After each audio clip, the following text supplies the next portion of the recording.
So first things first, the rest of 7.1 deals with exponential growth models, okay? And this is like life applicable, because you're gonna use this when you take out loans and stuff like that, okay?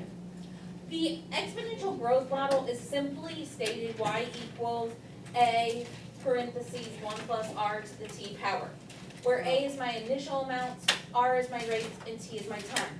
You don't see it in this form very frequently, just a little bit, okay?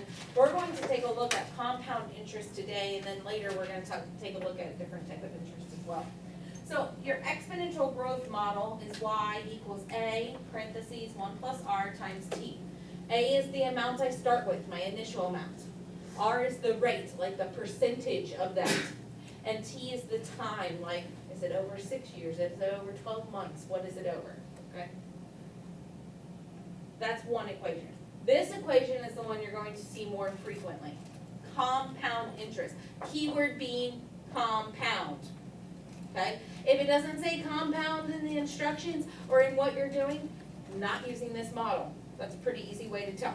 Okay, it's going to tell you it's compounded. Okay?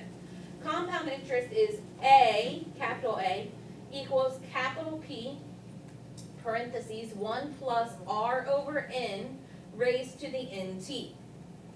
A is the amount, so it's the final amount I'm getting, okay? Or the final amount I'm paying. Sometimes they'll give us the amount and we work it backwards to find the rate or different things, okay?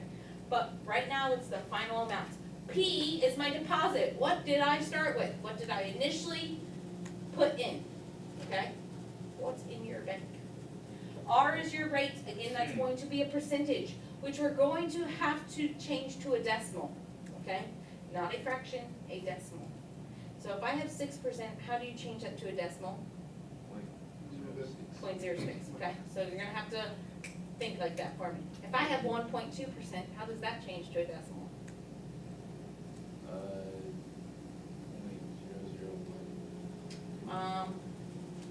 0.012. 0.012. N equals the times per year.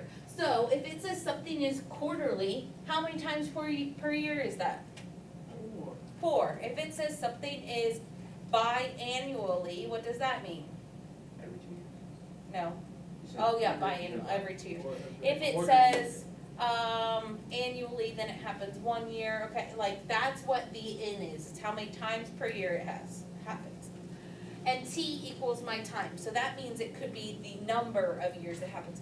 So N is times per year and T is how long that happens. It could be days or it could be years, things like that, okay? So we get a problem that actually has 2 portions to it, okay? It says you deposit $4,000 in an account that pays 2.9% annual interest. Find the balance after 1 year if the interest is compounded with the given frequency. Okay, before I start this, I noticed that it says, what? Deposit. Compounded, which means I now know what formula to use. What formula am I going to use? Compound interest, okay? I'm gonna use compound interest. We did this in like consumer school. Right, you probably, yeah. Well, me and Chase take that now. So you have this. So we know this is our formula. Okay, do we know the amount, the final amount? No. No. Do we know the deposit? Yes. What's my deposit? 4,000. Beautiful. Do we know the rate? 1 year. No, the Oh, rate, oh. the interest rate. 2. 2.9%, how do I change that to a decimal? Point. 0.029. Yeah, 0.029, okay? Really? Yeah. Oh. So 0.029. Do we know, okay, now this is where this comes in. We stopped here with the given frequency, and we're gonna solve for A first, okay? Well, it says quarterly, so what is my N? What is my times per year? If we're solving for part A. 4. So that goes under here. We also can plug the 4 into the other N up here. And then my T is what? What's my time frame on this? Okay, look, can you solve an equation once you plug all that stuff in? Probably. Yeah, you can. So my amount equals 4,000, right? Times 1 plus, let's do what 0.029 divided by 4 is. 0.029 divided by 4.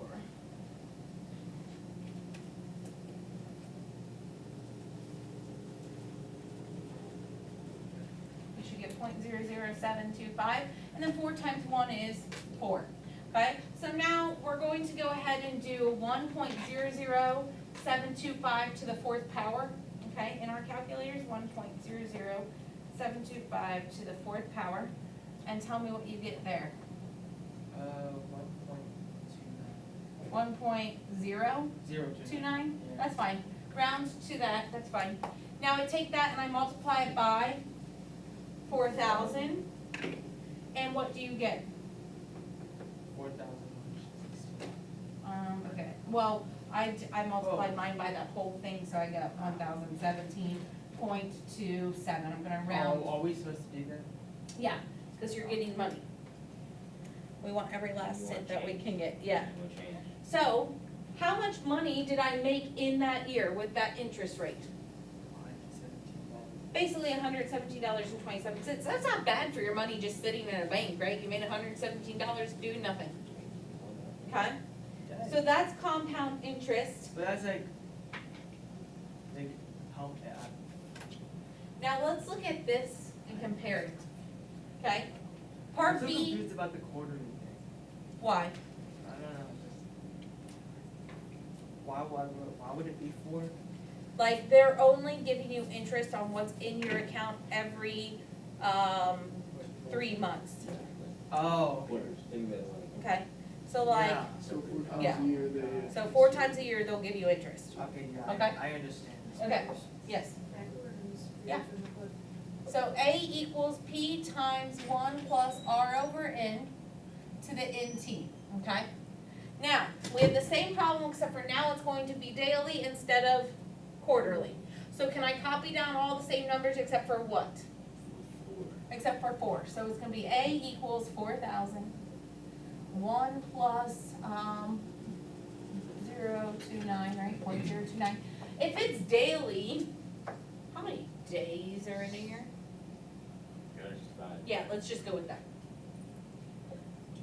And then it's times N, which is 365 again, times 1, okay? So now I have to take 0.029 and I have to divide it by 365, yes? 0.029 divided by 365. And you get something that's exponential, yes? Or I mean, like it gives you an E with it or something like that, or what'd you get? I got 0.0007994. You did 0.029 divided by 365.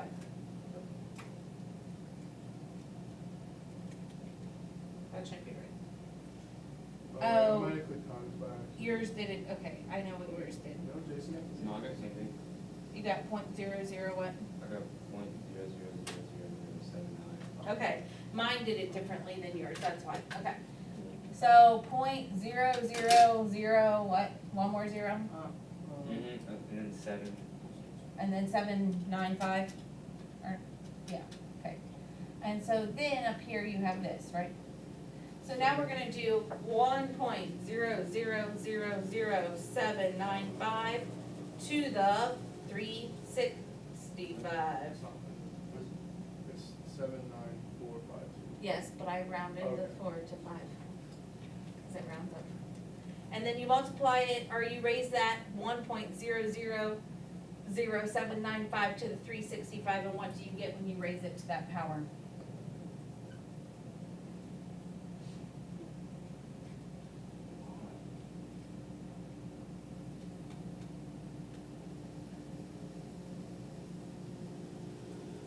What do you get when you raise it to that power?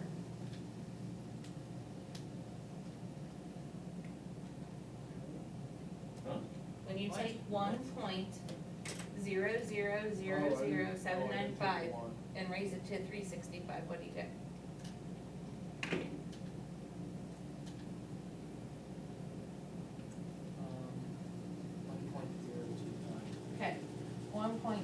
029. Now, in this case, when I multiply it by 4,000, I'm going to get what? Or not, what? Yeah, I got 4,117. 0.7, Well, she rounded. yeah, 0.77, okay. 77, oh, you said. Yeah, got it. So look, do you see the difference between these two? How much money is difference between those two?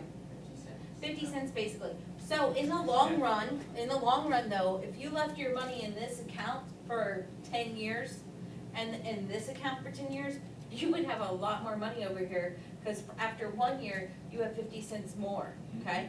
And then you have higher interest the next year you have 50 cents more of interest already. So in 10 years you'd have. So in 10 years, comparing, okay, if I change this to 10 here and to 10 there, when I change that to 10, that makes 365 times 10, right? Yeah. And so that gives me 3,650. So when I raise 1.000795 to the 3,650, I get I would get this. 4,000 times 1.34, I'm gonna round it to there, okay?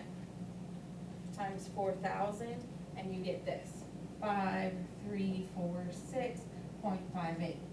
If I did this at 10 years, then it would be 10 times 4, which is 40, right? So I have 1.00725 to the 40th power, and I'm gonna multiply that by 4,000, and you get this, 5340.12. So, if you keep it in 10 years, you have $6, $6.40 more than over here, okay? If you kept that in for like ever and kept rolling it over, like as a trust for someone or whatever, exponentially, this is going to end up having a lot more the more time it sits in there. That's why credit card bills are like that high. Right. Okay, so that's what we're doing today. I'm gonna give you some word problems to work on, okay? That's why it's This like- isn't that bad. It's not bad. So is N always